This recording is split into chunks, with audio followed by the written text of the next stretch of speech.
Mercoledì mattina firmerò con i colleghi Zaia e Bonaccini, due governatori delle regioni che insieme a me hanno lanciato l'iniziativa dell'autonomia. Un annuncio a sorpresa arrivato nella tarda mattinata da parte del presidente della Lombardia Roberto Maroni.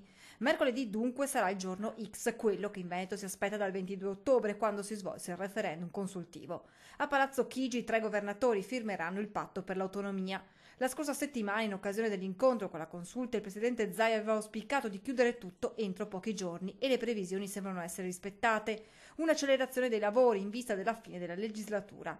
Nonostante il Veneto avesse rispedito al mittente la prima bozza perché non rispondeva alle richieste della regione. Poi una seconda versione che aveva ottenuto l'ok di Zaia e dello staff che in questi mesi lo ha affiancato nella trattativa con Roma.